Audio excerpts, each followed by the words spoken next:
ਭੋਗ ਪਾਏ ਗਏ ਹਨ। ਉਪਰੰਤ ਗੁਰੂ ਗ੍ਰੰਥ ਸਾਹਿਬ ਜੀ ਦੇ ਪਾਵਨ ਪਵਿੱਤਰ ਚਰਨਾਂ ਵਿੱਚ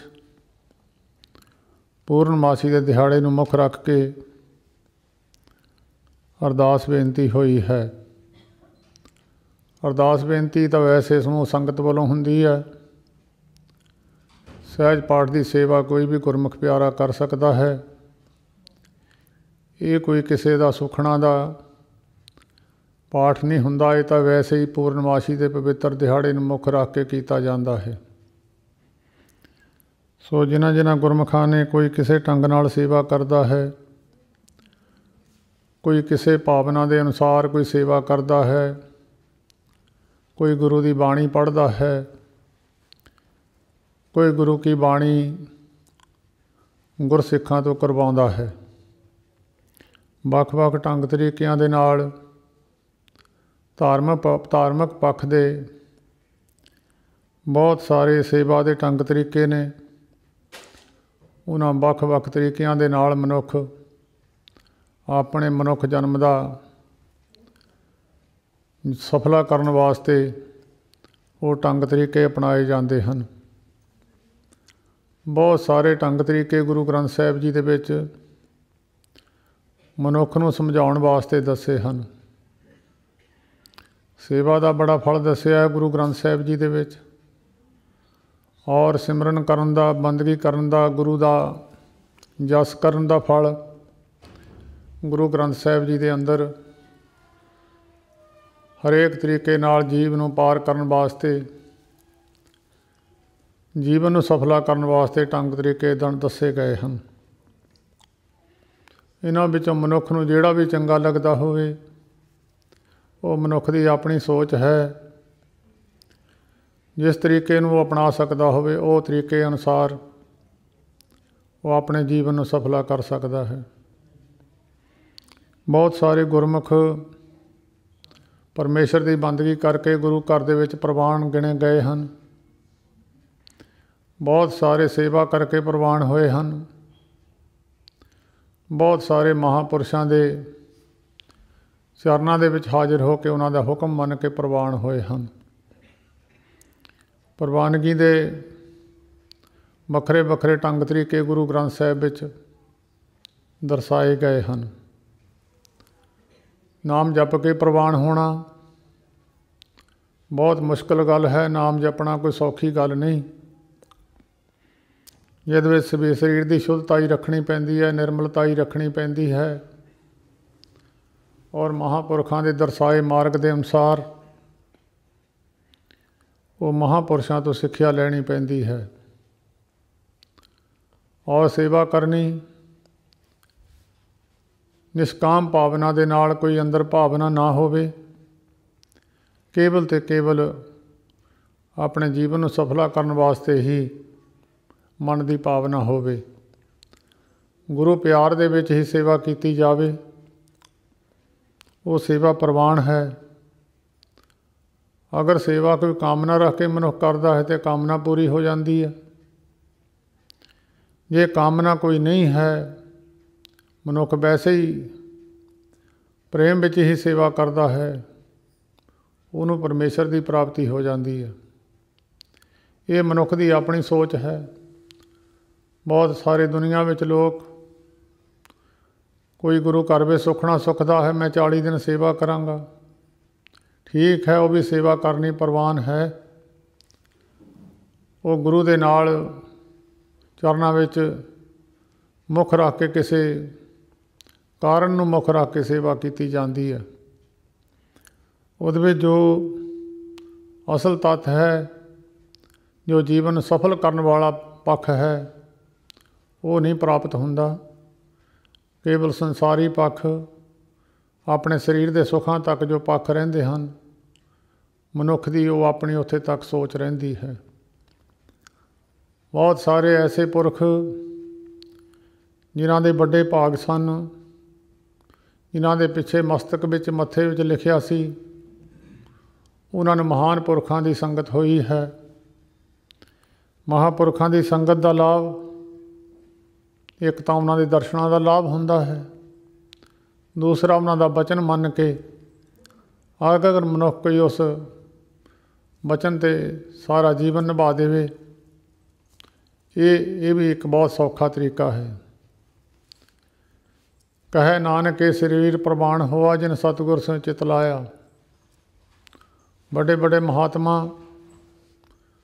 जिन्हां दे पवित्र स्थान ते बैठे हों, उन्हां दे चरनां विच भी बहुत सारे महात्मा उन्हां दा वचन मन के उन्हां दा रूप ही हो गए। सो मनुख की अपनी सोच है, उसनूं समझाउण वास्ते, मनुख की बिरती नूं सही करन वास्ते, इनू सही रास्ता अपनाउण वास्ते ग्रंथां ने, वेदां ने, गुरु ग्रंथ साहिब जी ने ज्ञान बख्शिया है। उस ज्ञान नूं अगे तो अगे महात्मा लोग करके संसार के लोगों नूं दसदे है, क्योंकि गुरु ग्रंथ साहिब जी का ज्ञान भी हरेक मनुख के वस की गल नहीं। जिन्हां ते गुरु कृपा करता है, वो गुरु ग्रंथ साहिब जी दे विचों बहुत सारे ज्ञान के पक्ष, ज्ञान विचार दीआं गल्लां संसार के लोगों नूं समझाउंदे हन। भाई ये संसार झूठ है, ये सदा वास्ते रहन वाला नहीं। जिहड़ी चीज़ कदे ना रहने वाली होवे, उसनूं मनुख इकट्ठा करता रहे तो अंत समय उसनूं पछतावा ही हुंदा है। गुरु अमरदास महाराज ने वचन किया है, ये मन प्यारिया तू सदा सच संभाल ले, ये कटंब तू जे देखदा चले नाही तेरे नाले, साथ तेरे चले नाही तिस नाल क्यों चित लाइए, ऐसा कम बुले ना कीचै जिते अंत पछोताइए, सतगुर का उपदेश सुन तू होवे तेरे नाले, कहे नानक मन प्यारे तू सदा सच संभाले। समझाउण की कोशिश की है इस परिवार विचों, जिस परिवार विच मनुख रहिंदा है उहदे नाल कुदरती गल है, मोह की तंद फस जाती है। मोह भी केवल अपना दा पत है, अपने नाल संबंध जिन्ना जिन्ना हुंदा है उन्ना मोह परिवार नाल मनुख दा जुड़ जाता है। गुरु अमरदास महाराज मन नूं समझाउंदे आ, जिहड़ी गल तो अंत नूं पछताउणा पै जावे, अखीर समय ते जिहड़ा पछतावा होवे, उस नूं मनुख पहलां तो ही ना करे। परिवारां विच रहे ने महापुरुष भी, बहुत भगत परिवारां विच रहे ने, परिवारां विच रह के उन्होंने दूसरा पक्ष रखिया है। परिवार नाल चित नहीं रखिया, चित परमेश्वर नाल रखिया है। कार विहार संसार दे कीते हैं। जिन्हें भगतां दी बाणी है, सारे परिवारां विच रहे ने, अपने कार विहार भी कीते ने, उन्हां दी प्रवानगी घरां विच रह के हुई है। भगत रविदास जी का जीवन देख लो, वो भी परिवार विच रह के उन्होंने इस पक्ष नूं जो गुरु अमरदास महाराज ने दसिया है, इस पक्ष तो उत्ते उठ के ही प्रभु के चरनां नाल प्रीति जोड़ी है। जिहड़े मनुख, ये मनुख की अपनी सोच है। गुरु नानक देव महाराज दे चरनां विच गुरसिख पहुँचिया सी कि महाराज मैं आप दा सेवक बनना चाहुंदा हाँ, मैनूं सिक्ख्या गुर उपदेश बख्शो। सतगुरु नानक देव महाराज ने कहा भाई जंगल में चलिया जा, उत्थे कल नूं जोड़ा तैनूं मिलेगा, मैनूं आके उसका जवाब दसी। वो गुरमुख प्यारा जंगल विच गया, उत्थे एक साधु महात्मा लम्मा पिया सी, ते वो कुछ समा बैठा रहा। एक कोई अमीर आदमी आया, उस ते बहुत सुंदर दिशाला दे गया। थोड़े चिर बाद कोई ऐसा पुरख आया, उसका दिशाला ला के लै गया।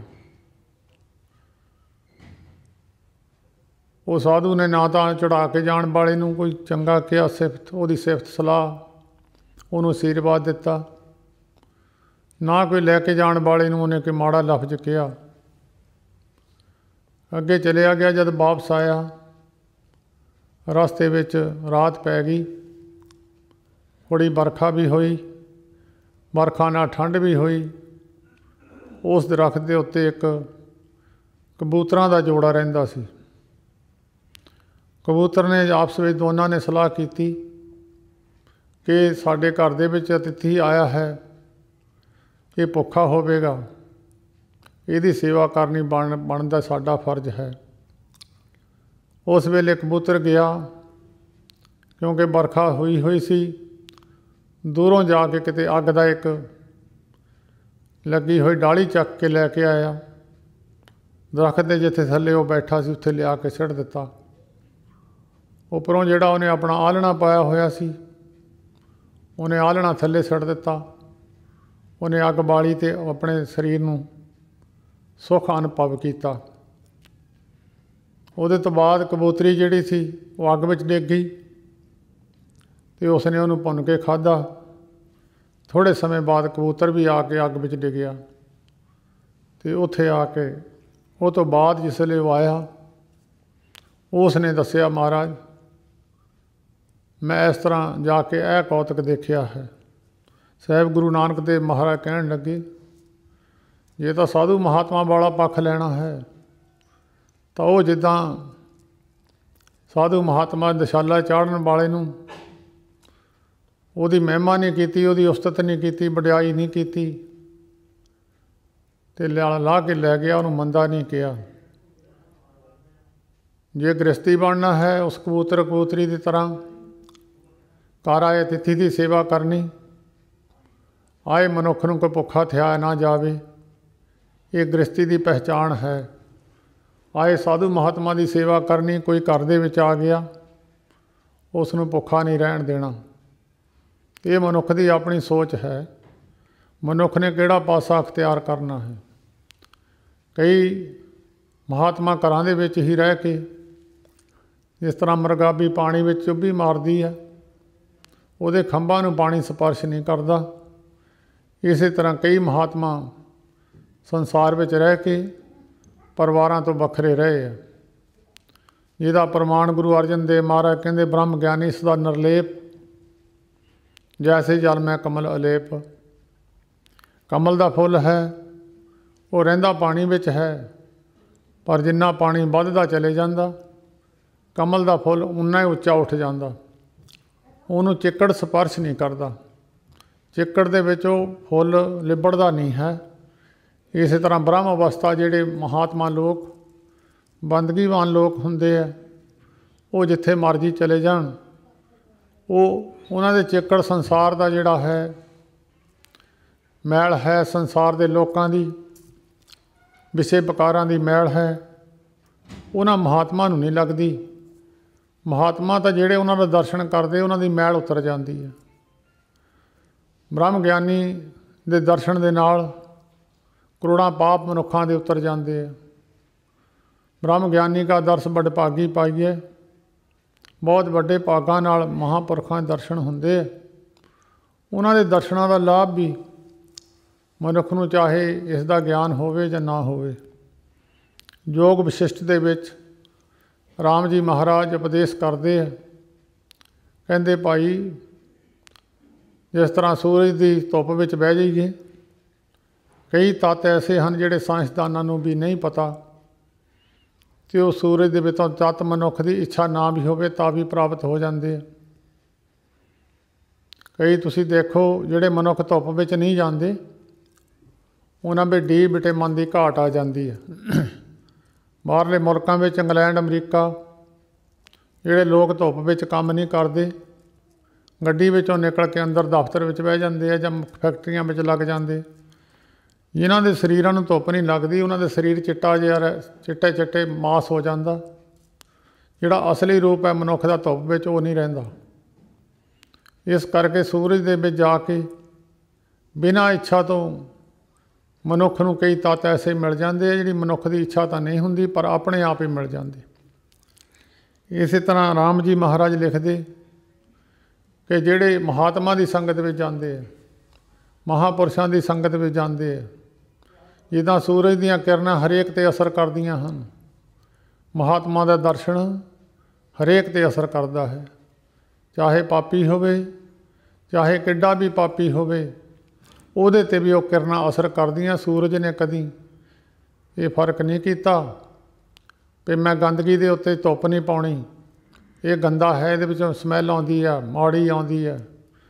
ਸੂਰਜ ਹਰੇਕ ਜਗ੍ਹਾ 'ਤੇ ਆਪਣੀ ਇੱਕੋ ਜਿਹੀ ਧੁੱਪ ਲਾਉਂਦਾ ਹੈ, ਪਰ ਸੂਰਜ ਦੀ ਧੁੱਪ ਵੱਖਰਾ ਵੱਖਰਾ ਅਸਰ ਕਰਦੀ ਹੈ।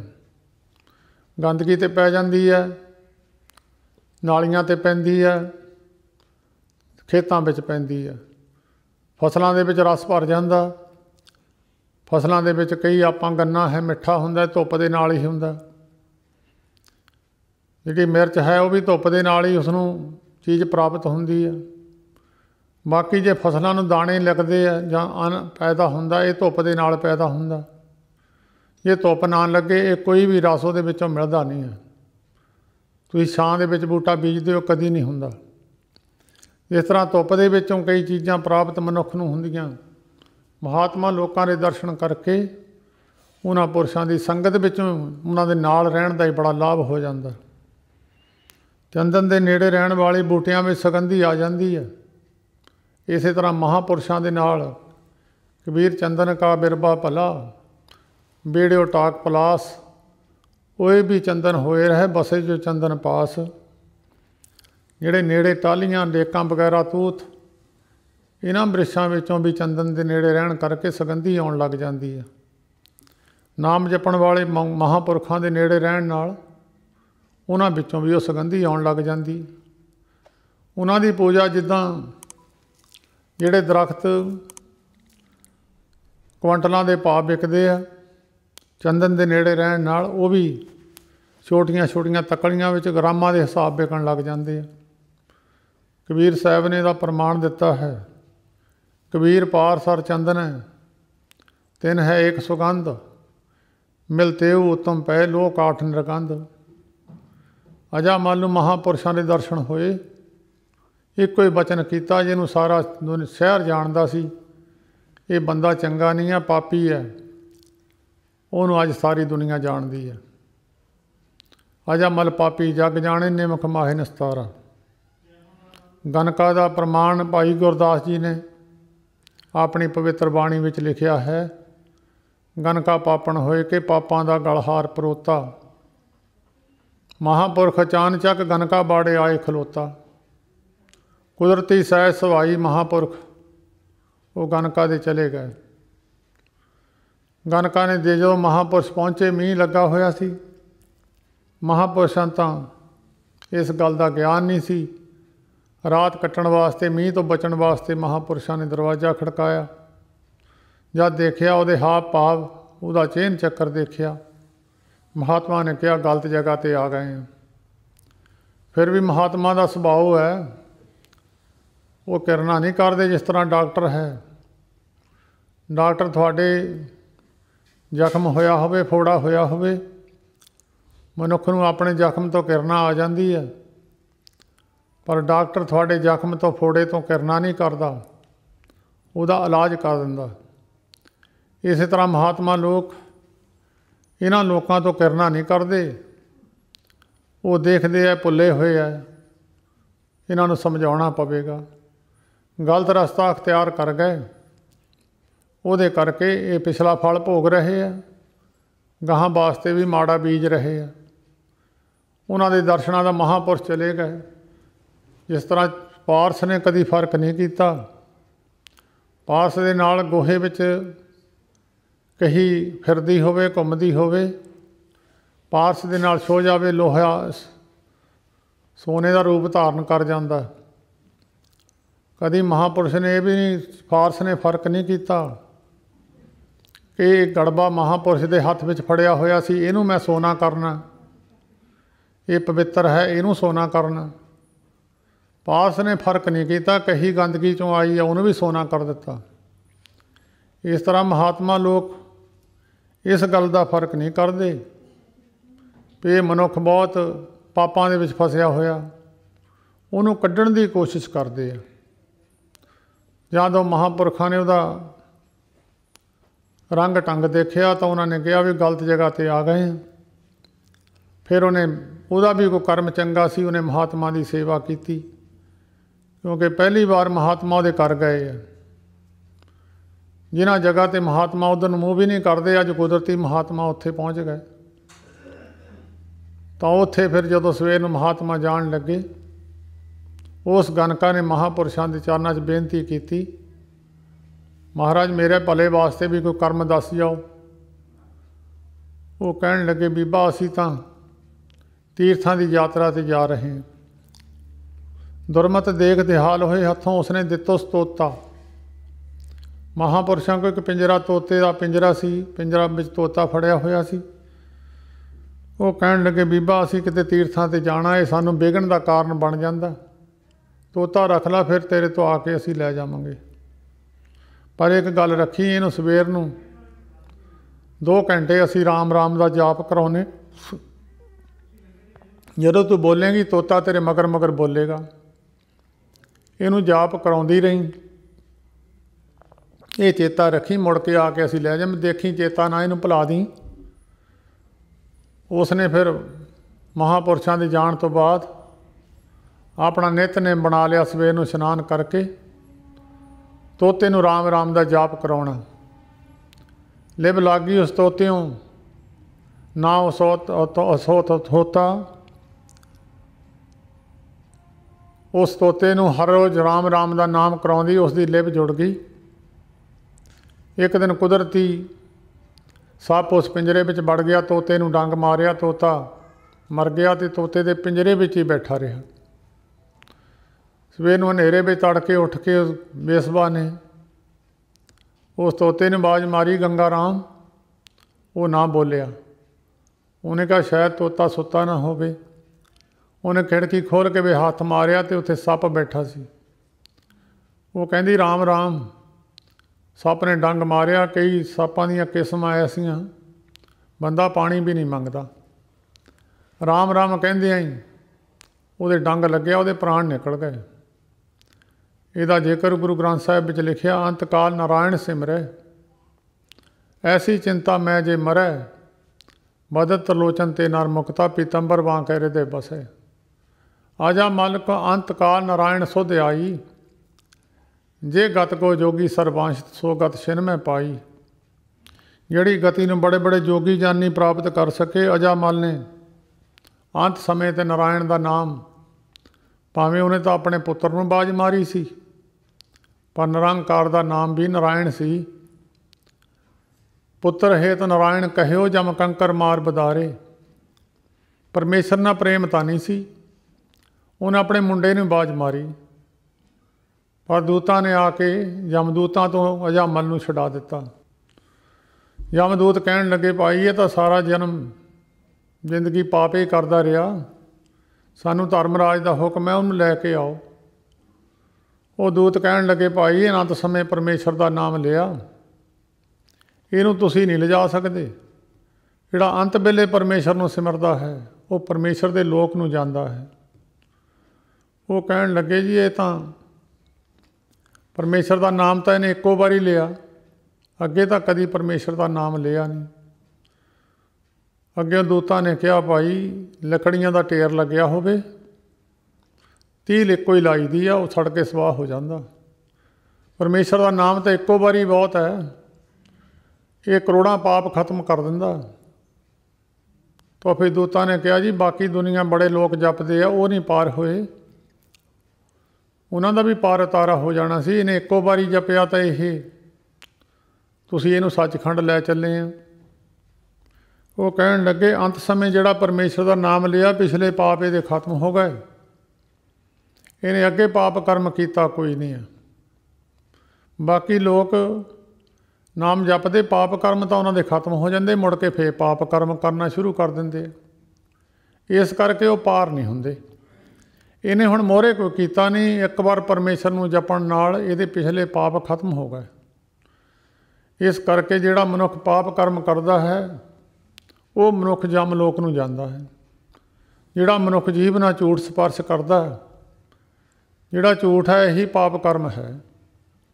ਜੇ ਕੋਈ ਮਨੁੱਖ ਕਹੇ ਮੈਂ ਤਾਂ ਪਾਪ ਕਰਮ ਕਰਦਾ ਹੀ ਨਹੀਂ ਆ, ਹਰ ਰੋਜ਼ ਗੁਰਦੁਆਰੇ ਜਾਂਦਾ, ਹਰ ਰੋਜ਼ ਗੁਰੂ ਘਰ ਸੇਵਾ ਕਰਦਾ, ਜੇ ਮਨੁੱਖ ਝੂਠ ਬੋਲਦਾ ਹੈ, ਕਬੀਰ ਸਾਹਿਬ ਕਹਿੰਦੇ ਪਾਪ ਕਰਮ ਕਰਦਾ ਹੈ। ਕਬੀਰ ਜਹਾਂ ਗਿਆਨ ਤਾਂ ਧਰਮ ਹੈ, जहाँ झूठ तैं पाप, जिथे ज्ञान की गल चलती होवे उत्थे धर्म खड़ा हुंदा। जिथे मनुख झूठ बोलण लग जांदा उत्थे पाप कर्म है, ते जिहड़ा पाप कर्म है वह मनुख नूं नरक वाले पासे लै जांदा। पुण्य कर्म जिहड़ा है मनुख नूं परमेश्वर नाल मिला दिंदा। ये मनुख ने आप सोच, मनुख की अपनी सोच है कि मैं किहड़े पासे नूं अख्तियार करना है। वेद बख्यान करत साधु जन, पाखीण समझत नहीं खल। वेदां दा बख्यान करके साधु महात्मा दुनिया नूं समझाउंदे आ, जिन्हां दे माड़े भाग है। भागहीण समझत नहीं खल, खल मूर्ख नूं कहिंदे आ। कहंदे मूर्ख भागां तो हीणा, उस गल नूं समझदा नहीं है। छाड़ सियाणप बहुत चतराई, दोए कर जोड़ साधु मग चल। अपनी सियाणप छड्ड के दोए हथ जोड़ के महापुरुषां दे पिछे तुर पा। यही एक तरने का पार उतारे का करन का यही तरीका है। अपनी मत छड्ड देनी, साधु महात्मा की मत ले लैनी। जदों किसी की मत ले लीए मनुख उहदे वर्गा ही पूजा हो जाती है। जदों बजुर्गों की पूजा है उन्हों की मत कोई ले लैंदा तो उहदी भी पूजा होनी शुरू हो जाती है। जीवन दे विच असूलों की पूजा है। जिहड़े बेअसूले लोग ने उन्हां दी पूजा कोई नहीं संसार के अंदर। महात्मा लोगों में गुण सन, उन्हां दी पूजा है। उन्हां दे विच मोह ममता नहीं सी, लोभ नहीं सी, हंकार नहीं सी। जिन्हां मनुखां विच ये गल्लां कर जांदियां, लोभ दे बस होया मनुख कई वारी अपने जन्म के कर्म कीते हुए सारे खत्म कर दिंदा। लोभ दे विच फसिया होया मनुख ही सारे कर्म धर्म भी छड्ड जांदा है। लोभ ही एक ऐसा है, काम क्रोध लोभ मोह हंकार दे विचों एक लोभ ऐसी चीज़ है जिहदे विच फसिया होया मनुख जन्मां दे चक्कर ला जांदा। इहनूं धर्म कर्म की पहचान नहीं रहिंदी। जदों किसी नूं धर्म वाले पासे तो हटाउणा होवे उहनूं लोभ दे दिओ। लोभ दे विच फसिया होया मनुख दूजे पासे नूं चलिया जांदा। राजा विक्रमाजीत दे विच बड़े बड़े विद्वान पंडित सन। उन्हें विद्वान पंडित लोग उहदे राज विच कथा करते हुंदे सन। एक दिन राजा विक्रमाजीत ने जिहड़े ब्राह्मण सन पंडित सन उन्होंने कहा भी एक गल का जवाब मैनूं दिओ, किस कारण करके मनुख पाप कर्म वाले पासे नूं चलिया जांदा, धर्म के कामां नूं छड्ड जांदा, धर्म के उत्ते नहीं चलदा, धर्म की पौड़ी नूं मनुख छड्ड जांदा। किहड़ी ऐसी चीज़ लुभावनी है, किहड़ी ऐसा कर्म है जिस कर्म करके मनुख कई चंगे चंगे मनुख भी धर्म वाले पासे तो दूजे पासे नूं चले जाते हैं। कई देखो तुसी पाठ करन वाले नितनेम करन वाले बंदे भी कई बारी दूजे पासे नूं चले जाते हैं। इहदा कारण दसो मूल की है, कित्थों गल शुरू हुंदी है। जिद्दां दया तो धर्म पैदा हो जाता है, जिस मनुख के अंदर दया हुंदी है धर्म उहदे अंदर अपने आप ही खड़ा हो जाता है, क्योंकि वह मनुख दयावान हुंदा। दयावान होण करके जिद्दां धरती नरम हुंदी है तो दयावान पुरख भी नरम हुंदा, उहदा हिरदा नरम हुंदा।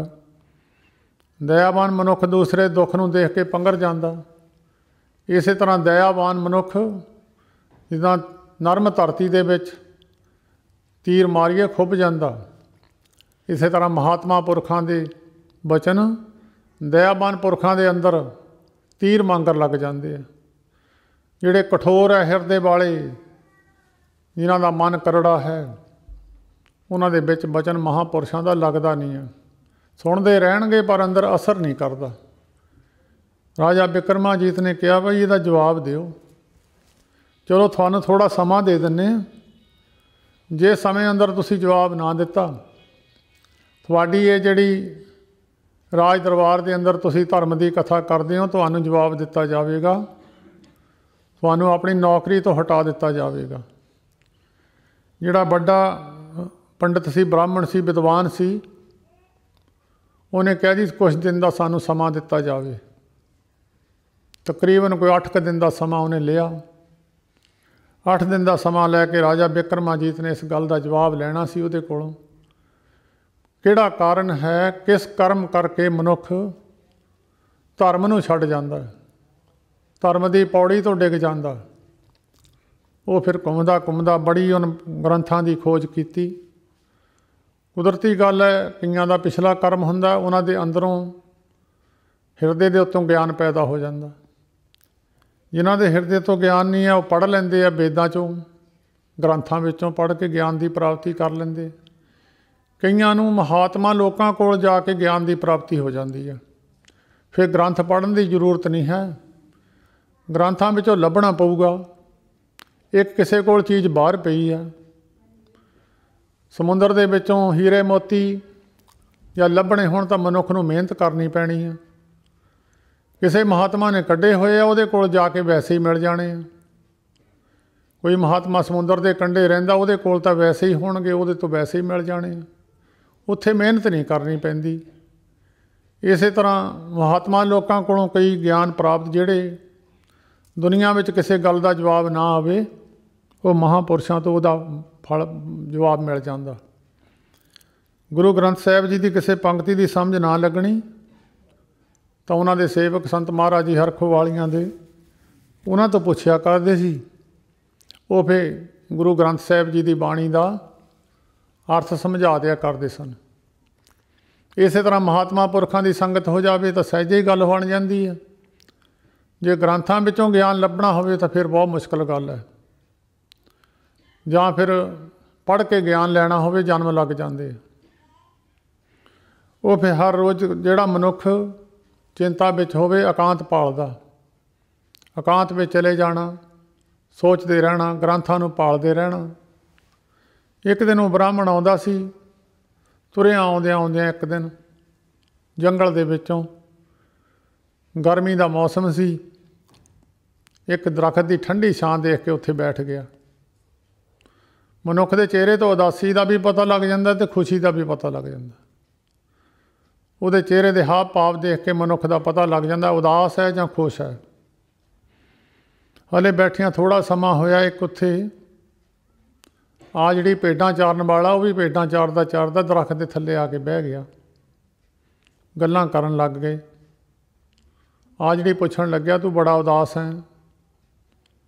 वो कहन लग्या भी उदासी तो मेरी तू दूर नहीं कर सकदा। आ जिहड़ी कहन लग्या किहड़ा काम है जिहदा कोई हल नहीं है, हल निकल जाता। जद आपां तुर पईए उहदा कोई ना कोई हल जरूर निकल जाता। तू मैनू दस दे, शायद मैं ही तेरा जिहड़ा कोई तेरा प्रश्न है उहदी हल मैं कर दिना।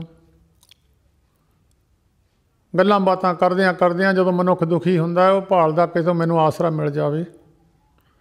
उहने फिर गल दसी कि मैं राजा बिक्रमाजीत दा उहदे राज दरबार विच कथा करदा, मेरी ड्यूटी है। तो जे सवाल का जवाब मैनू ना आया तो उन्हें मैनू राज प्रोध की ड्यूटी तो हटा देना। इस चिंता विच मैं बैठा, मैनू गल की समझ नहीं लग रही। राजे ने मैनू कहा कि वो किहड़ा मूल जिस गल तो चीज़ पैदा हुंदी है, जिद्दां जीव तो सारे गल्लां गुरु ग्रंथ साहिब विच दसियां ने। गुरु नानक देव महाराज कहते मन का सूतक लोभ है, जेबा सूतक कूड़, अखी सूतक वेखना पर तिरिया पर तन रूप, कन्नी सूतक कन पै लाए तंबारी खाहे, नानक हंसा आदमी बद्धे जमपुर जाहे। कहते मन दे विच लोभ आ जाए, सारे पाप कर्म अंदर आके इकट्ठे हो जाते हैं। मनुख दे मन दे अंदर बकार खड़े हो जाते हैं। जीभ नाल झूठ बोलन लग पवे, एक झूठ नूं लुकाउण वास्ते 100 बार झूठ बोलना पैंदा। अखीं सूतक वेखना, बकार की भावना अंदर पैदा होनी, इहदे नाल भी अंदर बकार पैदा हुंदे आ। कन्नी सूत कन पै लाए तंबारी खाहे, कन्ना नाल चुगली निंदिया सुननी, अगे जीव ना करके लोकां नूं दसणी, नानक हंसा आदमी बद्धे जमपुर जाहे।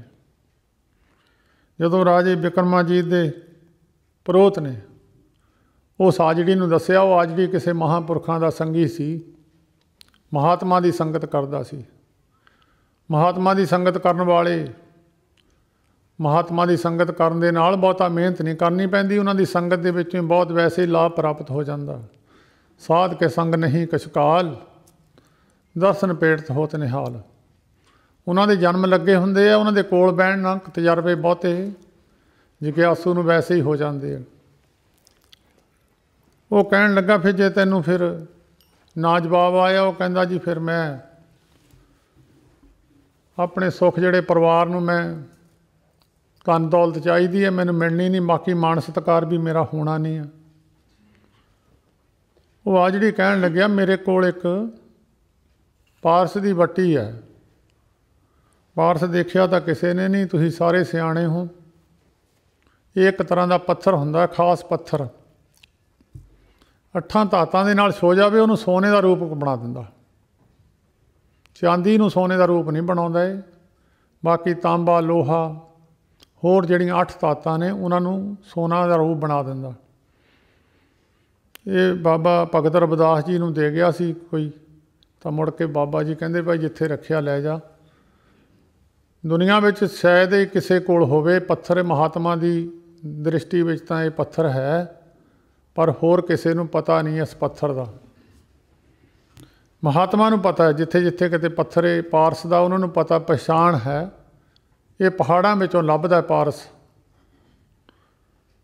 वो कहण लग्या मेरे को एक पारस है, मैनूं महात्मा ने दिता होया, तो जिहड़े लोहे नूं लाइए सोना बन जाना, तू मेरे को लै ला। हो रहण दे, नहीं जवाब आउंदा ना सही। वो कहंदा जी दे दिओ। कहंदे फिर इदां कर, सेवक बन के चीज़ दित्ती जाती है, ये चीज़ बड़ी दुर्लभ है, पारस किसी को मिलता नहीं है। जां ये पुत्र नूं दित्ती जांदी जां सेवक नूं दित्ती जांदी, पति पुत्र मेरा है नहीं। ते तू ये इदां कर, मैं पहला गुरु नानक साहब, गुरु गोबिंद सिंह साहब जी तो पहला सारे महात्मा अपने चरण धो के, चरण पौल दे के सिख बनाउंदे सन। कहण लग्या मैं दुध चो के भेडां दा अपने मूँह नाल जूठा करके तैनूं दे देना, तू मेरा सेवक बन जाना तो पत्थर लै लई। वो कहंदा ठीक है जी। उन्हें सोचा दो ही गल्लां मेरे धर्म दे उल्ट है। मेरा धर्म इजाजत नहीं दिंदा, ये कि मुसलमान है मैं हिंदू हाँ, मैं ये झूठ भी नहीं पीनी। दूजा जिहड़ा भेड़ है गंदमंद खा जाती है, ब्राह्मण लोग भेड़ का दुध भी नहीं पींदे। ये दो ही गल्लां मेरे धर्म के उल्ट है। पर जदों काम क्रोध लोभ मोह हंकार 5 चोर अंदर बैठे है, जदों इन्हां दी खुराक इन्हां नूं मिलदी है, पंजे खड़े हो जाते हैं। ये फिर वधने शुरू हो जाते हैं। जदों किसी चीज़ नूं बूटे नूं खुराक पा दईए, बूटा वध जाता। मनुख नूं चंगी खुराक दे दईए, मनुख का शरीर बल वाला हो जाता। तुसीं खुराक किसी नूं पशु नूं खुराक पा दिओ, पशु तकड़ा हो जाता। जद इन्हां 5 बकारां नूं खुराक मिलदी है, पंजे उठ के खड़े हो जाते। वो आ जिहड़ी तां कहण लगा, वो ब्राह्मण बोलिया जी मेरे तां बस की गल नहीं है, मेरे धर्म तो दो ही गल्लां उल्ट है। जे धर्म ही ना रहा दुनिया में फिर रब नहीं रहिंदा। धर्म मनुख दे पल्ले है तो सब कुछ है। बोलीए सच, धर्म झूठ ना बोलीए। धर्म सच नूं कहंदे आ। जे उही मेरे पल्ले ना रहा कुछ भी नहीं रहना। आ जिहड़ी चले गया ब्राह्मण उत्थे बैठा रहा, मन के अंदर लोभ का बूटा खड़ा हो गया। सोचिया झूठ है, बंदा ही है, तां की होया, इत्थे किहड़ा कोई देखदा। देखदा कई बारी मनुख कहंदा इत्थे किहड़ा कोई देखदा, तां की होया। अपने धर्म के उल्ट गल्लां कई बारी मनुख कर जांदा। इत्थे देखदा तो कोई है नहीं। दूजी गल भेड़ का दुध है, माड़ा मोटा मूँह ही लाउणा, उन्हें मूँह ला के मैनूं दे देना, देखदा कोई है नहीं, चलो ले ही लैने। कहण लगा जी तुसीं मैनूं पत्थर दे दिओ, मैं तुहाडी जूठा दुध पी लूँगा। वो कहंदा भी जां तां तूं उस वेले लै लैंदा, जे पेपर लीक हो जाए, पेपर नहीं हुंदा फिर उस वेले लै लैंदा। हुण मैं इदां नहीं देना, हुण मैं आप दुध पी के कुत्ते तो जूठा करा के फिर तैनूं देना। उन्हें कहा कुत्ते का जूठा तो बहुत माड़ा, बंदे का जूठा तो पी लीए। कुत्ता गंदमंद खा जाता कई चीज़ां, मांस भी खांदा, ब्राह्मण नूं मांस भी वर्जित है, होर गंदियां चीज़ां भी कुत्ता खा लैंदा, मैनूं वो भी वरजत है। फिर वो चुप कर गया, कहंदा जी ये तो बहुत औखी गल है, धर्म दे उल्ट जाती है। वो आ जी चले गया। फिर बूटा होर थोड़ा जिहा वड्डा होया, उन्हें कहा चलो तां की होया, कुत्ता कई बार हलवाइयां दे कुत्ते जूठे करे ही जाते, भांडे भूंडे जिमींदार गुड़ कढ़दे आ, बेलणियां नूं कड़ाहियां नूं कुत्ते चट जाते आ, तां की होया, कोई बहुती बड़ी गल नहीं। मैं उम्र भर दियां न्याणे मेरियां कुल्लां गाहां सुख लैणगियां। आ जिहड़ी नूं कहंदा जी रुकिओ जरा, मेरा मन बन गया, मैं दुध पी लैणा जी। वो कहंदा भी जां तां उस वेले पी लैंदा, हुण मैं बंदे दी खोपरी च पा के देना। उन्हें कहा जदों मुर्दा फूकण जाइए बंदा इशनान करदा, मरे हुए बंदे दी खोपरी विच पा के तो बहुत औखा काम है। जदों साड़न वास्ते फूकण वेले वो इशनान करन जांदे आ, अपने आप नूं मलीनता ही मनदे आ, ये तो बड़ी औखी गल है। उन्हें फिर जवाब दे दिता। फिर सोचिया चलो खोपरी है बंदे दी, बंदा ही आ, तां की होया, एक घुट दुध दा पीना। कहंदा जी तुसीं मैनूं दे दिओ जी।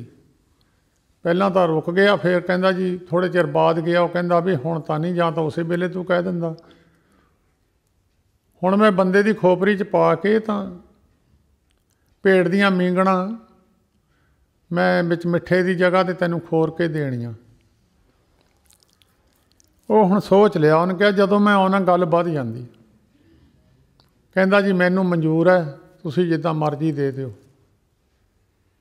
होवे राजा विक्रमाजीत दा मुख ब्राह्मण विद्वान और कथा वार्ता करके लोकां नूं समझाउण वाला, वो इत्थे तक पहुँच गया कि उन्हें आ जिहड़ी ने दुध चो के मूँह ला के कुत्ते ते जूठा करा के कबरस्तान विचों एक खोपरी लभी, उहदे विच दुध पा के भेड़ दियां मूंगणां खोर के दुध हरा जिहा कर दिता।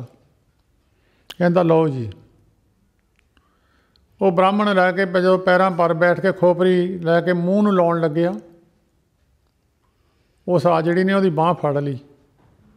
कहंदा पीना नहीं आ, तेरे सवाल का जवाब है, तैनूं सारियां गल्लां दा तैनूं ज्ञान सी मेरे धर्म दे उल्ट जांदियां। तैनूं किहड़ी चीज़ ने खराब किया? तैनूं लोभ ने खराब किया। लोभ गवावे मानसा जिउं पानी भरपूर, लख लख चोले मारिए कदे ना हुंदा दूर। जिहड़ा लोभ है मनुख की बिरती बिगाड़ दिंदा। कहंदे यही मूल है एक, यह मनुख नूं अज भी लोभ दे बस हो के बहुत सारे धर्म नाल जुड़े हुए लोग बाहर जाण वास्ते अपना धर्म गवा गए। उन्होंने अपने धर्म नूं छड्ड दिता। लोभ दे बस हो के संसारी सुखां वास्ते अपने धर्म दे सारे कर्म छड्ड दिते। इहनूं कहंदे लोभ। इक्को ही लोभ ऐसा है जिहड़ा पाप कर्म वाल मनुख नूं धक्क के लै जांदा। जिहनूं फिर मनुख नूं परमेश्वर ने मारना होवे जां जन्म जन्म के चक्रां विच घुमना होवे, एक होर है, उहनूं कहंदे हंकार। ये पिछे तो तुरिया आउंदा, जन्मां तो लैके पिछे जद तो संसार बनिया हौमे इहदे नाल ही तुरी आई है। कई बार किसी नूं आराम ना आवे, डॉक्टर कहंदे तैनूं रोग पुराना लम्मा हो चुकिया, हौमे दीर्घ रोग है, दारू पी समाहे, किरपा करे जे अपनी तो गुर का शब्द कमाहे। लम्मा रोग है, इहदा इलाज हौली हौली हुंदा। जदों मनुख दूजियां दे नुक्स कढ़ण लग जांदा है, हौमे की बीमारी है। जदों मनुख अपने औगण देखण लग पैंदा, लोकां दे गुण देखण लग पैंदा, किरपा की निशानी है। कबीर हम सब ते बुरे, हम तज भलो सब कोय, जिन ऐसा कर बूझिया मीत हमारा सोए। अपने आप नूं बुरा गिणना सारियां तो ये किरपा की निशानी है, हौमे की निवृत्ति है। जिन्हों ब्रह्म अवस्था मिली है वो गुण है। ब्रह्म ज्ञानी ऊच ते ऊचा, मन अपने है सब ते नीचा। वो गुण की कदर करते हैं। जिहड़ा मनुख गुण की कदर करता है, जदों राजा प्रीस्त कलयुग नूं मारन लग्या कलयुग ने कहा तू मैनू मारन तां लग्या, मेरे विच गुण भी तां हैगे आ, तू मेरे औगणे देखण लग्या। राजा प्रीशत कहण लग्या औगण की है ते गुण की है तेरे विच? वो कहंदा अगे लख लख बरा तपस्या करदे सी, कोई पाप कर्म हो जांदा सी तां सारा खत्म हो जांदा सी। मेरे राज विच 8 पैरां च रब की प्राप्ति हो जू। 8 पैर भी कोई एकागर चित हो के सुरत जुड़ जाए, रब की प्राप्ति हो जू। जदों उन्हें अपने गुण गाए राजा प्रीशत ने, फिर वो गुण करके उन्होंने कुछ नहीं कहा, वो पाप कर्मां वाल नूं नहीं देखिया, जिहड़े औगण सी उन्हां नूं नहीं देखिया। कई बार मनुख मझ लैण चलिया जांदा, दुध देख के उहदा गुण देखदा, कई बार कौड़ हुंदी आ, उहदे औगण नूं नहीं देखदा, उहदे गुण देखदा। कई बार मनुख सेवा बहुत करदा, उहदे विच औगण उहदे छड्डणे पैंदे आ, उहदी गुण की कदर है। हौमे पुराना रोग है, इहदी निवृत्ति भी सौखी नहीं हुंदी। तां सतगुरु जी ने बाणी विच लिखिया, हौमे रोग सब जगत व्यापिया, तिन को जन्म मरण दुख भारी, गुर प्रसादी को बिरला छूटे, तिस जन को हों बलिहारी। हौमे रोग सतगुरु बाणी विच बड़े बचन हौमे ते भी कीते आ। जिनके अंतर वसिया मेरा हर हर, तिनके सब रोग गवाए, ते मुक्त पै जिन हर नाम ते आया, पवित्र परम पद पाए। मेरे राम हर जन अरोग भये, गुरबचनी जिन्हें जपिया मेरा हर हर, तिनके हौमे रोग गए। ब्रह्मा विष्णु महादेव त्रै गुण रोगी, विच हौमे कार कमाई, जिन किए तिसे न चेते, बपड़े हर गुरमुख सोझी पाई। हौमे रोग सब जगत व्यापिया, तिनको जन्म मरण दुख भारी, गुर प्रसादी को बिरला छूटे, तिस जन को हों बलिहारी। जे को कहे मेरे च हंकार, हंकार बिरतियां करके राजे कट्टड़ा है। जिहड़ा हंकार बिरती करके मनुख कई बारी किसी नूं धन दा हंकार हो जाता, किसी नूं अहुदे दा हंकार हो जाता है, किसी नूं रूप दा हंकार हो जाता है, किसी नूं अपने गुण दा हंकार हो जाता है, मेरे विच आ गुण है। ये सारे औगणां तो निजात पाउण वास्ते गुरु ग्रंथ साहिब जी दे विच सतगुरु जी ने अज दे हुक्मनामे विच ये बख्शिश कीती है। थोड़े समय वास्ते विचार। टोडी महला पंजवां, कर पंजवां, दुपदे, 2 पदां विच ये हुक्मनामा सतगुरु जी ने बख्शिश किया है। बेनती करनी दसी है, पैदा बेनती करियो महाराज दे अगे। सतगुरु जी ने टोडी राग दे विच बचन किया है, ऐसो गुण मेरो प्रभ जी कीन। महाराज सच्चे पातशाह ऐसा गुण मेरे अंदर पैदा कर दियो, बेनती है ऐसा गुण पैदा कर दियो। पंच दोख हर आहंग रोग, 5 दोष है, 5 चोर है। दोष है मनुख दे अंदर 5। एक तो जीभ का स्वाद है, सब तो बड़ा दोष तो यह है। कई बार डॉक्टर कहते तेरी शुगर हटनी नहीं, खंड छड़ दे, वो मनुख खांदा ही रहिंदा। कई बार ब्लड प्रैशर की बीमारी हार्ट की है, डॉक्टर कहते केस छड़ दे, भारियां चीज़ां छड़ दे, वो मनुख स्वाद दे बस होया छड्डदा नहीं है। ये जिहड़ा जीभ का एक जीव है, जीभ का रस है, मिठे खट्टे रस भोजन, उसका स्वाद लेना। जीभ रखदी तां कोल कुछ नहीं है, सिर्फ स्वाद ही दसदी है। अगे जिथे समान भेजदा वो पमां च नुक्स पै जावे, पेट का नुक्स पै जांदा, कई बार ज़्यादा खा जांदा मनुख। फिर डॉक्टर जीभ नूं ही रोकदा, कहंदा यह चीज़ खानी नहीं है, सज़ा जीभ नूं दित्ती जांदी है। तां फिर 5 दोष दसे है मनुख दे अंदर भी, रूप रस गंध स्पर्श, ते ये 5 औगण ने गुरु ग्रंथ साहिब जी में भगत रविदास जी ने दसे है। मच्छी विच इन्हां च एक औगण है, हिरन विच एक औगण है, भौरे विच एक औगण है, हाथी विच एक औगण है, मिरग मीन प्रिग पतंग कुंचर, इन्हां विच एक एक दोष सी। हिरन ਵਿੱਚ ਇੱਕ ਦੋਸ਼ ਹੈ, ਉਹਨੂੰ ਸੁਣਨੇ ਦਾ ਦੋਸ਼ ਹੈ, ਕੰਨਾਂ ਦਾ। ਕੰਡਾ ਹੇੜਾ ਨਾਮ ਦਾ ਇੱਕ ਯੰਤਰ ਹੁੰਦਾ, ਜਿਹੜੇ ਸ਼ਿਕਾਰੀ ਉਹਨੂੰ ਵਜਾਉਂਦੇ ਆ ਇੱਕ ਪਾਸੇ ਰੱਖ ਕੇ, ਤਾਂ ਹਿਰਨ ਉਹਨੂੰ ਸੁਣਨ ਵਾਸਤੇ ਆ ਜਾਂਦਾ। ਜਿੱਧਰ ਆਉਂਦਾ ਤੇ ਉੱਧਰ ਫਾਹੀ ਲੱਗੀ ਹੁੰਦੀ ਹੈ, ਹਿਰਨ ਉਹਦੇ ਵਿੱਚ ਫਸ ਜਾਂਦਾ। ਮਿਰਗ ਨੂੰ ਇਹ ਇੱਕ ਕੰਨ ਦਾ ਦੋਸ਼ ਹੈ। ਮੀਨ ਹੈ, ਮੱਛੀ ਹੈ, ਮੱਛੀ ਨੂੰ ਜੀਭ ਦਾ ਦੋਸ਼ ਹੈ। ਕੁੰਡੀ ਨੂੰ ਆਟਾ ਲਾ ਕੇ ਸ਼ਿਕਾਰੀ ਪਾਣੀ 'ਚ ਸਿੱਟ ਦਿੰਦਾ, ਉਹ ਆਟੇ ਦੇ ਲਾਲਚ ਨੂੰ ਜਦੋਂ ਖਾਂਦੀ, ਕੁੰਡੀ ਉਹਦੇ ਮੂੰਹ 'ਚ ਫਸ ਜਾਂਦੀ, ਮੱਛੀ ਬਾਹਰ ਕੱਢ ਲੈਂਦਾ ਸ਼ਿਕਾਰੀ, ਉਹਦੀ ਮੌਤ ਹੋ ਜਾਂਦੀ ਹੈ। ਪ੍ਰਿਗ ਪਤੰਗ, ਭੌਰਾ, ਭੌਰੇ ਨੂੰ ਨੱਕ ਦਾ ਸੁਗੰਧੀ ਦਾ ਦੋਸ਼ ਹੈ ਉਹਦੇ ਵਿੱਚ। ਜਿੱਥੇ ਜ਼ਿਆਦਾ ਸੁਗੰਧੀ ਆ, ਕਈ ਵਾਰੀ ਉਹਦੀ ਮੌਤ ਦਾ ਕਾਰਨ ਬਣ ਜਾਂਦੀ ਹੈ। ਕਈ ਫੁੱਲਾਂ ਵਿੱਚ ਉਹ ਰਾਤ ਨੂੰ ਬਹਿ ਜਾਂਦਾ ਸੁਗੰਧੀ ਲੈਣ ਕਰਕੇ, ਉਹ ਫੁੱਲ ਉੱਤੋਂ ਰਾਤ ਦੇ ਮੌਸਮ ਕਰਕੇ, ਕਈ ਬੂਟਿਆਂ ਦਾ ਸੁਭਾਅ ਹੈ ਫੁੱਲ ਇਕੱਠੇ ਹੋ ਜਾਂਦੇ ਆ, ਉਹ ਭੌਰੇ ਦੀ ਉਹਦੇ ਵਿੱਚੇ ਮੌਤ ਹੋ ਜਾਂਦੀ ਹੈ। ਉਹ ਫੁੱਲ ਪੱਤੀਆਂ ਇਕੱਠੀਆਂ ਕਰ ਲੈਂਦੇ ਆਪਣੀ। ਪਤੰਗਾ ਹੈ, ਲਾਈਟ ਵਗਦੀ ਹੋਵੇ, ਪਤੰਗੇ ਦੇ ਅੱਖਾਂ ਦਾ ਦੋਸ਼ ਹੈ। ਉਹ ਅੱਖਾਂ ਨਾਲ ਦੇਖ ਕੇ ਉੱਥੇ ਜਾ ਪਹੁੰਚਦਾ, ਲਾਈਟ ਦੇ ਕੋਲ ਜਾ ਕੇ ਉਹਦੀ ਮੌਤ ਹੋ ਜਾਂਦੀ, ਵਿੱਚ ਵੱਜ ਕੇ ਉਹਦੇ ਲਾਈਟ ਦੇ ਨੇੜੇ ਜਾ ਕੇ ਉਹਦੀ ਮੌਤ ਹੋ ਜਾਂਦੀ। ਕੁੰਚਰ, ਹਾਥੀ ਨੂੰ ਕਾਮ ਦਾ ਸਪਰਸ਼ ਦਾ ਦੋਸ਼ ਹੈ। ਉਹਨੂੰ ਫੜਨ ਵਾਸਤੇ ਹਥਣੀ ਕਾਗਜ਼ਾਂ ਦੀ ਬਣਾ ਕੇ, ਟੋਆ ਪੱਟ ਕੇ, ਕੱਖਾਂ ਕਾਨਿਆਂ ਦੀ ਉੱਤੇ ਛੱਤ ਪਾ ਦਿੰਦੇ ਆ। ਹਾਥੀ ਫਿਰ ਕਾਮ ਦੇ ਵੱਸ ਹੋ ਕੇ ਉੱਥੇ ਆਉਂਦਾ ਤਾਂ ਟੋਏ ਵਿੱਚ ਡਿੱਗ ਜਾਂਦਾ, ਸਦਾ ਵਾਸਤੇ ਕੈਦੀ ਹੋ ਜਾਂਦਾ, ਜਾਂ ਉਹਦੀ ਮੌਤ ਹੋ ਜਾਂਦੀ ਹੈ। ਮਿਰਗ, ਮੀਨ, ਪ੍ਰਿਗ, ਪਤੰਗ, ਕੁੰਚਰ, ਏਕ ਦੋਸ਼ ਬਨਾਸ, ਪੰਜ ਦੋਸ਼ ਸਾਧ ਜਾਮੈ ਤਾਂ ਕੀ ਕੇਤਕ ਆਸ। ਬੰਦੇ ਵਿੱਚ ਇਹ ਪੰਜੇ ਹੀ ਹੈ। ਇਹਨਾਂ ਪੰਜਾਂ ਦੀ ਨਿਵਰਤੀ ਕਰਨ ਵਾਸਤੇ ਸਤਿਗੁਰੂ ਜੀ ਨੇ ਕਿਹਾ, ਐਸੋ ਗੁਣ ਮੇਰੋ ਪ੍ਰਭ ਜੀ ਕੀਨ। ਮਹਾਰਾਜ ਐਸਾ ਗੁਣ ਮੇਰੇ ਵਿੱਚ ਪੈਦਾ ਕਰੋ ਜਿਹੜੇ ਪੰਜੇ ਖਤਮ ਹੋ ਜਾਣ।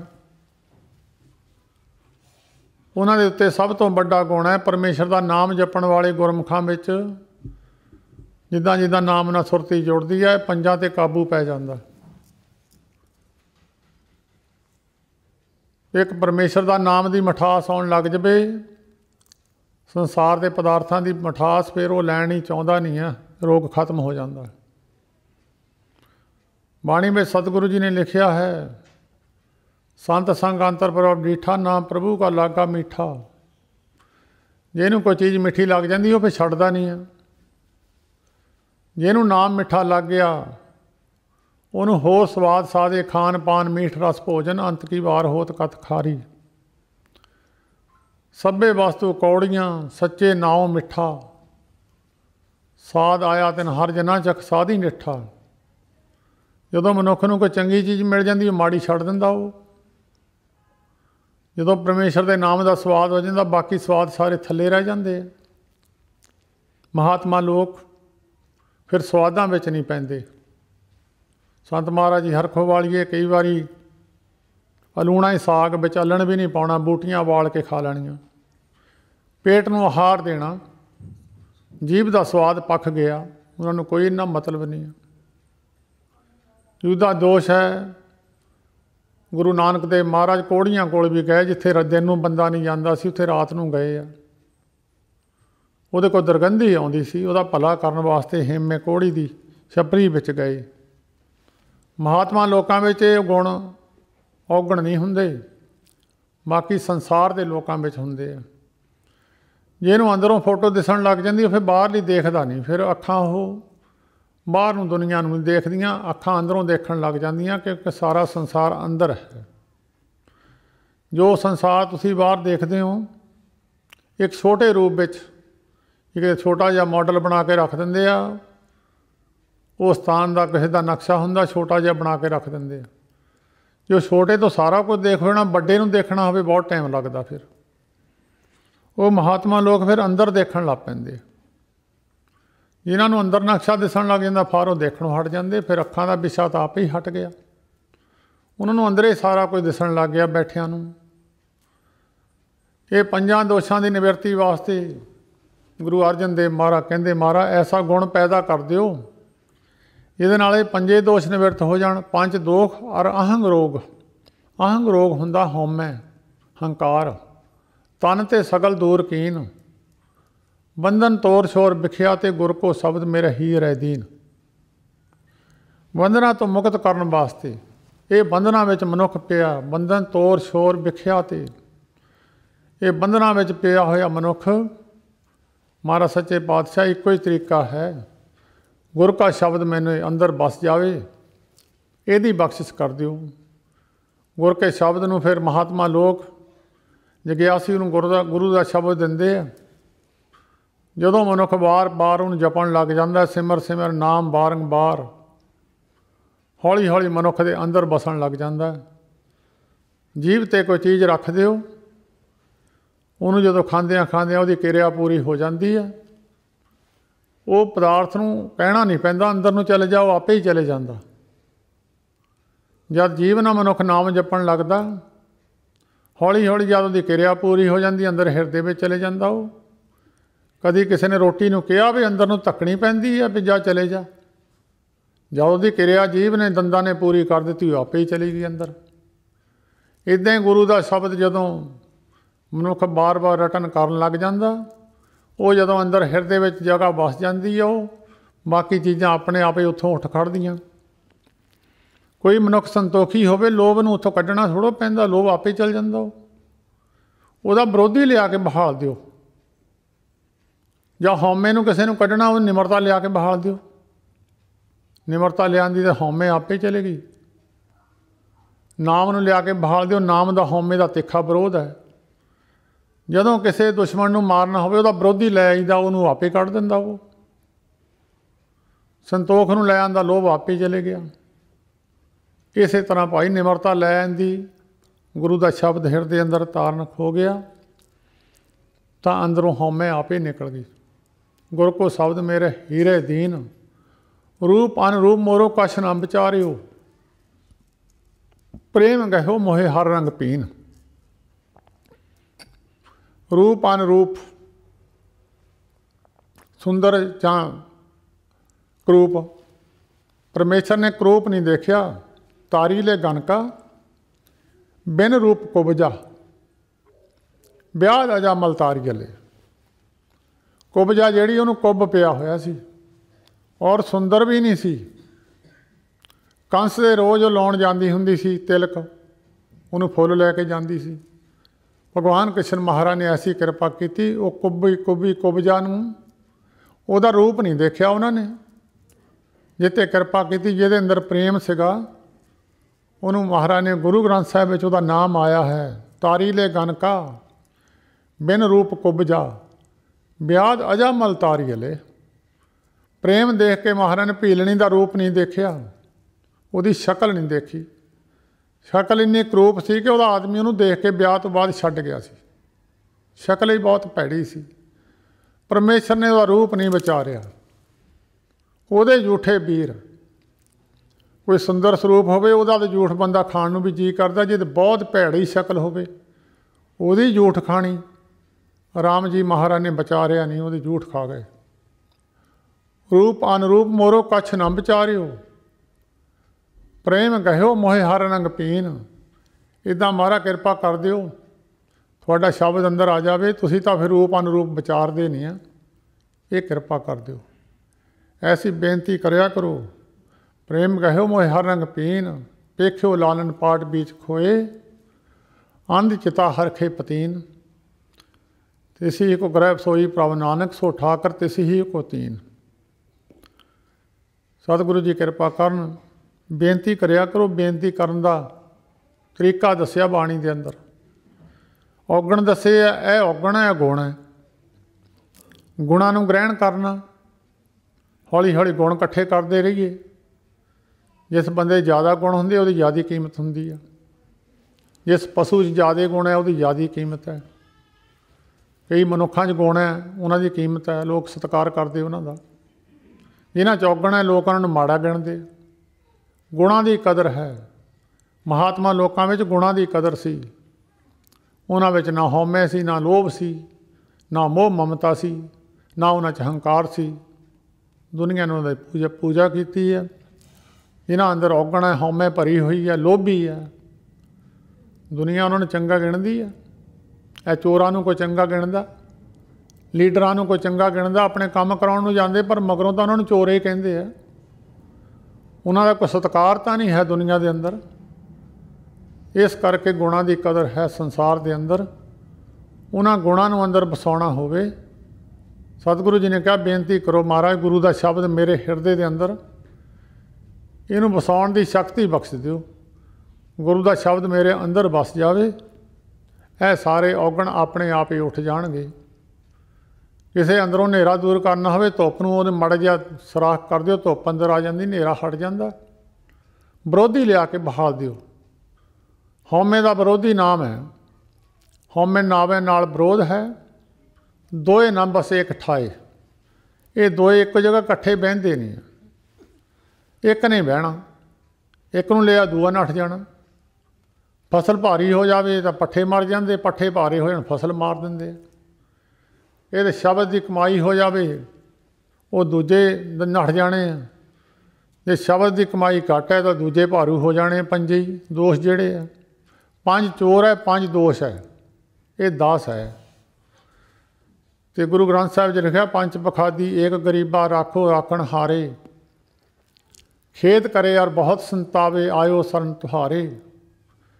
ਕਰ ਕਰ ਹਾਰਿਓ ਅਨਕਬਾ ਭਾਤੀ ਛੋਡੇ ਕਤਹੂ ਨਾਹੀ, ਏਕ ਬਾਤ ਸੁਨ ਤਾਂ ਕੀ ਓਟਾ ਸਾਧ ਸੰਗਤ ਮਿਟ ਜਾਹੀ। ਕਬੀਰ ਹਰਨਾ ਦੂਬਰਾ ਇਹ ਹਰਿਆਰਾ ਤਾਲ, ਲਾਖ ਹੇਰੀ ਏਕ ਜੰਤ ਕੇਤਾ ਬਾਂਚੋ ਕਾਲ। ਇਹ ਜਿਹੜੇ ਕਹਿੰਦੇ ਸਰੋਵਰ 'ਤੇ ਮਿਰਗ ਚੁਗਦਾ, ਇਹ ਇਕੱਲਾ ਹੀ ਆ ਅਤੇ ਉਹਨੂੰ ਮਾਰਨ ਵਾਲੇ ਲੱਖਾਂ ਹੀ ਸ਼ਿਕਾਰੀ ਆ। ਇਹ ਜੀਵ ਆਤਮਾ ਇਕੱਲੀ ਆ, ਇਹਨੂੰ ਮਾਰਨ ਵਾਲੇ 5 ਚੋਰ ਹੈ, 5 ਦੋਸ਼ ਹੈ। ਉਹਨਾਂ ਤੋਂ ਬਚਣ ਵਾਸਤੇ ਗੁਰੂ ਦੇ ਸ਼ਬਦ ਦਾ ਧਿਆਨ ਧਰਨਾ, ਗੁਰੂ ਦੇ ਸ਼ਬਦ ਨੂੰ ਜਪਣਾ। ਜਿਨ੍ਹਾਂ ਅੰਦਰ ਗੁਰੂ ਦਾ ਸ਼ਬਦ ਨਹੀਂ ਵੱਸਦਾ, ਭਾਈ ਝਾੜੂ ਫੇਰਿਆ ਕਰੋ, ਭਾਂਡੇ ਮਾਂਜਿਆ ਕਰੋ, ਗੁਰੂ ਦੀ ਸੇਵਾ ਕਰਿਆ ਕਰੋ। ਜਦੋਂ ਮਨ ਨੀਵਾਂ ਹੋਣ ਲੱਗ ਜਾਂਦਾ, ਹੌਲੀ ਹੌਲੀ ਤੁਹਾਨੂੰ ਚੇਤਾ ਹੋਣਾ ਜਿਹੜੇ ਮੇਰੀ ਉਮਰ ਦੇ ਆ, ਅੱਗੇ ਜਦੋਂ ਖੂਹਾਂ ਤੋਂ ਪਾਣੀ ਭਾਲਦੇ ਹੁੰਦੇ ਸੀ, ਖੂਹ ਦੀ ਮੌਣ ਦੇ ਉੱਤੇ ਕਈ ਛੋਟੇ ਛੋਟੇ ਟੋਏ ਬਣੇ ਹੁੰਦੇ ਸੀ। ਘੜਾ ਮਿੱਟੀ ਦਾ ਹੁੰਦਾ, ਕੱਚਾ ਹੁੰਦਾ, ਥੱਲੇ ਇੱਟ ਪੱਕੀ ਹੁੰਦੀ ਆ, ਅਤੇ ਘੜਾ ਵੀ ਮਿੱਟੀ ਦਾ ਅਤੇ ਇੱਟ ਵੀ ਮਿੱਟੀ ਦੀ ਆ।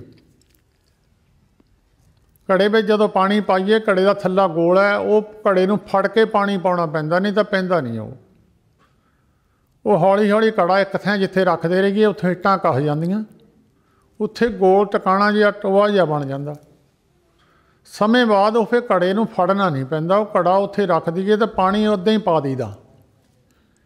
ਇੱਦਾਂ ਹੀ ਉੱਥੇ ਇੱਕ ਨਿਸ਼ਾਨ ਬਣ ਜਾਂਦਾ, ਜਿਹਦਾ ਇਹ ਮਨ ਹਿੱਲਦਾ ਹੌਲੀ ਹੌਲੀ ਘੜੇ ਵਾਂਗਰ। ਜਦ ਸ਼ਬਦ ਨੂੰ ਹੌਲੀ ਹੌਲੀ ਰੱਖੋਗੇ, ਉੱਥੇ ਇੱਕ ਨਿਸ਼ਾਨ ਬਣ ਜਾਊਗਾ। ਉਹ ਫਿਰ ਨਿਸ਼ਾਨ 'ਤੇ ਫਿਰ ਘੜੇ ਨੂੰ ਫੜਨਾ ਨਹੀਂ ਪਊਗਾ, ਆਪਣੇ ਆਪ ਹੀ ਪਾਣੀ ਪੈ ਜਾਊਗਾ, ਜਗ੍ਹਾ ਬਣ ਜਾਂਦੀ ਆ। ਇਸ ਤਰ੍ਹਾਂ ਜਦੋਂ ਪਾਣੀ ਅੱਗੇ ਖੂਹਾਂ 'ਚੋਂ ਕੱਢਦੇ ਸੀ, ਇੱਟ ਪੱਕੀ ਹੁੰਦੀ ਆ, ਜਿਹੜੀ ਖੂਹ ਦੇ ਵਿੱਚੋਂ ਪਾਣੀ ਕੱਢਦੇ, ਲੱਜ ਕੱਚੀ ਹੁੰਦੀ ਆ। ਸਾਡੇ ਲੱਜ ਕਹਿੰਦੇ, ਇੱਧਰ ਸ਼ਾਇਦ ਕੁਛ ਹੋਰ ਕਹਿੰਦੇ ਹੋਣਗੇ। ਉਹਨੂੰ ਜਦ ਖਿੱਚਦੇ ਆ, ਉਹ ਰੱਸੀਆਂ ਉਹਦੇ ਇੱਟਾਂ ਦੇ ਉੱਤੇ ਸੁਰਾਖ ਪਾ ਦਿੰਦੀਆਂ। ਰੱਸੀ ਆਵਤ ਜਾਤ ਹੈ, ਸਿਲ ਪਰ ਹੋਤ ਨਿਸ਼ਾਨ। ਰੱਸੀ ਬਾਰ ਰੱਸੀ ਕੱਚੀ ਹੈ, ਇੱਟ ਪੱਕੀ ਹੈ, ਉਹ 'ਤੇ ਨਿਸ਼ਾਨ ਪਾ ਦਿੰਦੀ ਆ। ਇੱਦਾਂ ਹੀ ਜਿੱਦਾਂ ਉਹ ਰੱਸੀ ਕੱਚੀ ਇੱਟ 'ਤੇ ਨਿਸ਼ਾਨ ਪਾ ਦਿੰਦੀ ਹੈ, ਇੱਦਾਂ ਹੀ ਬਾਰ ਜਿੱਦਾਂ ਸਿਮਰਨ ਤੁਸੀਂ ਕਰੀ ਜਾਓਗੇ, ਕਰੀ ਜਾਓਗੇ, ਕਰੀ ਜਾਓਗੇ, ਉੱਥੇ ਕਠੋਰ ਹਿਰਦੇ 'ਤੇ ਵੀ ਉਹਦੀ ਲੀਕ ਪੈ ਜੂਗੀ। ਬਾਰ ਘੜਾ ਇੱਕ ਥਾਂ ਰੱਖਣ 'ਤੇ ਨਿਸ਼ਾਨ ਪੈ ਜਾਊਗਾ। ਫਿਰ ਘੜਾ ਨੂੰ ਫੜਨਾ ਨਹੀਂ ਪਊਗਾ, ਘੜਾ ਰੱਖ ਦਿਓ, ਸਿੱਧਾ ਹੀ ਮੂੰਹ ਰਹੂਗਾ। ਅਭਿਆਸ ਕਰਿਆ ਕਰੋ। ਸੋ ਸਤਿਗੁਰੂ ਜੀ ਕਿਰਪਾ ਕਰਨ। ਸਿਹਤ ਤਾਂ ਚੰਗੀ ਨਹੀਂ ਸੀ, ਪਰ ਫਿਰ ਵੀ ਮਹਾਰਾਜ ਨੇ ਕਿਰਪਾ ਕਰ ਦਿੱਤੀ। ਕੱਲ੍ਹ ਤਾਂ ਮੈਂ ਸੋਚਿਆ ਸੀ ਸ਼ਾਇਦ ਨਾ ਹੀ ਜਾਇਆ ਜਾਵੇ, ਚਲੋ ਫਿਰ ਵੀ ਮਹਾਰਾਜ ਨੇ ਕਿਰਪਾ ਕੀਤੀ, ਇੰਨੀ ਕੁ ਸੇਵਾ ਪ੍ਰਵਾਨ ਕਰਨੀ। ਸਤਿਗੁਰੂ ਜੀ ਕਿਰਪਾ ਕਰਨ। ਬੇਨਤੀ ਕਰਿਆ ਕਰੋ ਗੁਰੂ ਅੱਗੇ, ਸੇਵਾ ਕਰਿਆ ਕਰੋ ਤਨ ਮਨ ਕਰਕੇ, ਇਹ ਵਸਤੂਆਂ ਪ੍ਰਾਪਤ ਹੋ ਜਾਂਦੀਆਂ। ਸਾਰੇ ਰਸਨਾ ਪਵਿੱਤਰ ਕਰੋ ਜੀ। ਵਾਹਿਗੁਰੂ ਜੀ ਕਾ ਖਾਲਸਾ, ਵਾਹਿਗੁਰੂ ਜੀ।